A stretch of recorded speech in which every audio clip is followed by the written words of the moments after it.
Home again in Indiana. You're listening to In the Fourth Turn with Jim Shelton. Today's subject, history. Or, well, the lack of history education in the IndyCar YouTube world. David Land had a video the other day where he mentioned the fact that, well, what he said was a fact, that Alex Palou was one of the greatest of all time with his start this year. In fact, I think he said he was the greatest of all time. Um, and what we're going to do is we're going to dive into that a little bit as to what really the greatest of all time is and how far Alex Palou is from that. Now, while Alex is a very good race driver, he's won 3 championships in, 5 years? And he's ahead in his 4th this year. He's got a pretty sizable majority. His start this year, while it is probably above average, probably exceptional even, is far from historic. Historic means that it would be no one else has done that. David, go back to 1964, please, before you make a fool of yourself again. Unfortunately for you, and I like you, I watch your videos all the time. I've met you a couple times. Unfortunately, you pulled the record book out and didn't look at 1964. Ugh. 1964, AJ Foyt. 7 in a row at the start of the season. 7. Alex Palou has won 3. No, wait a minute. 2. 2 in a row, and then he was second. And then he was 2 in a row again. Okay, we can probably mingle a little bit in there and say that we're on to 5. But we're at a race where Alex Palou has never won an oval. Ever. He has a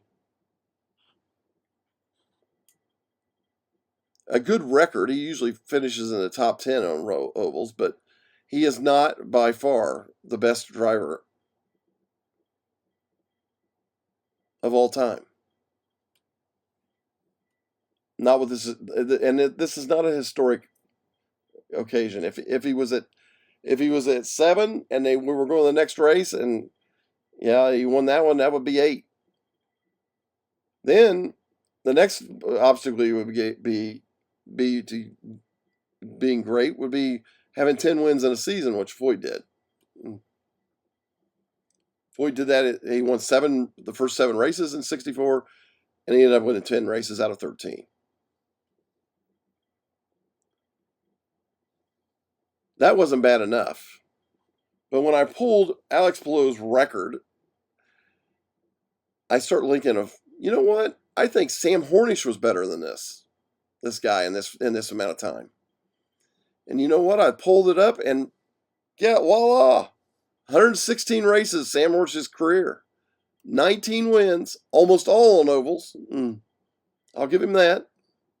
But the product on road courses is if you got the fastest car, pretty much you're probably going to win the way it is right now. Hornish had 28 podium finishes in his career and 32 top 10s, 3 championships and 1 Indy 500. Alex Palou is 86 races, 15 wins, 36 podium finishes, 65 top 10 finishes.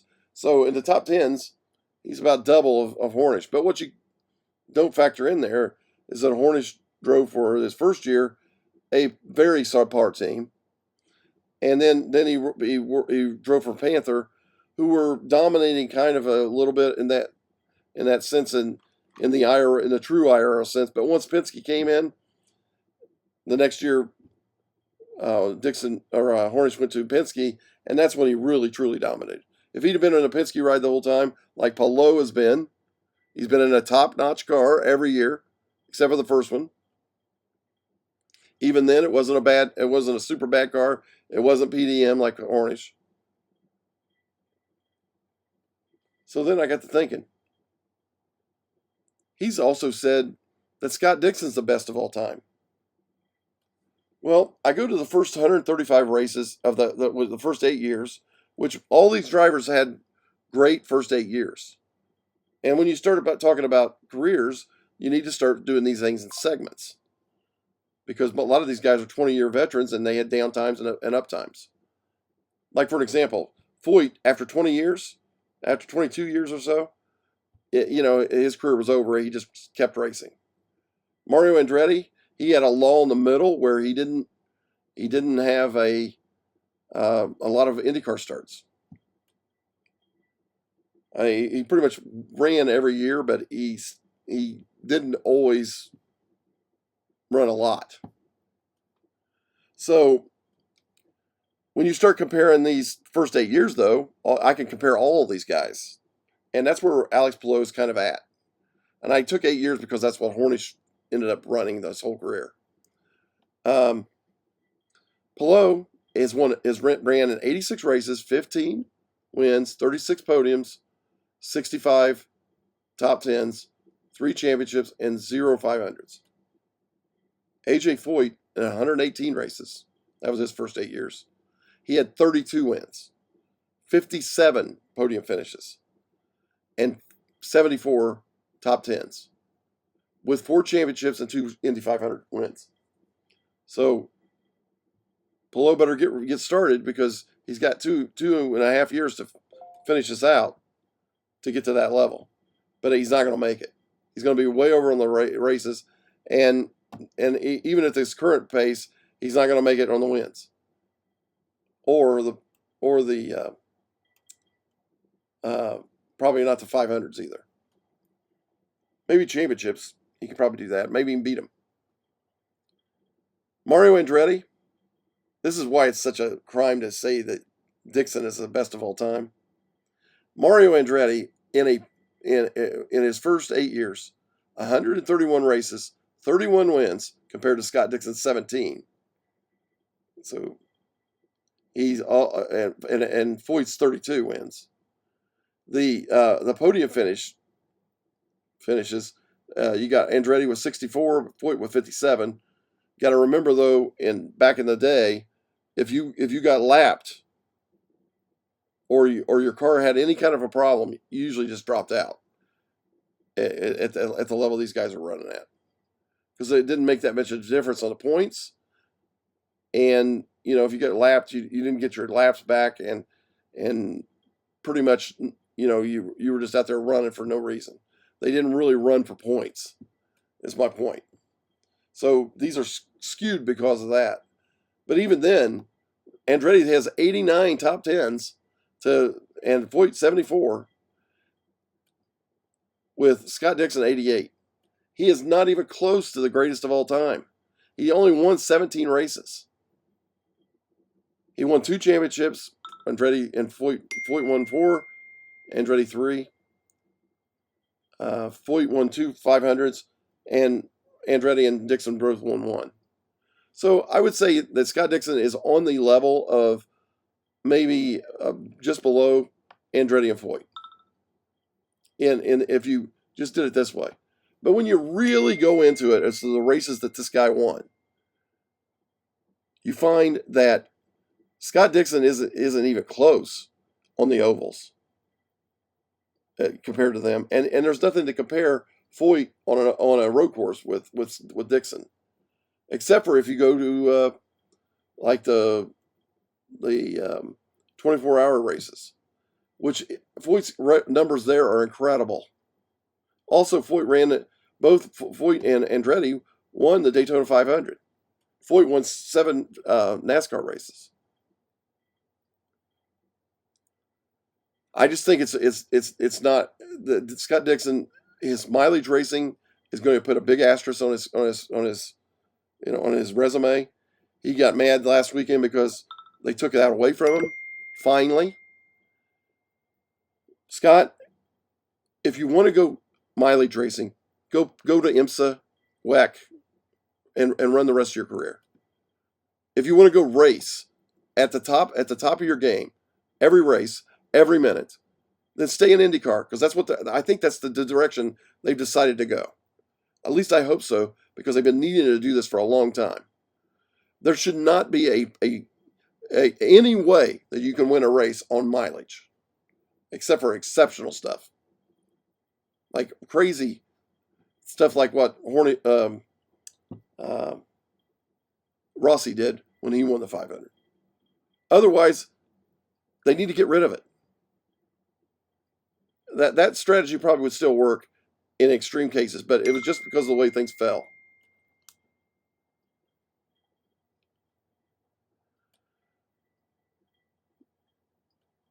We are now in a period of unprecedented growth.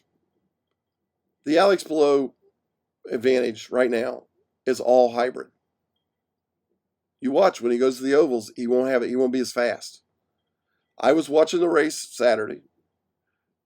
When I wanted to see how the hybrid was doing, they were showing the charges online, and when they charged, and I could kind of tell where they were at on the track because I was there.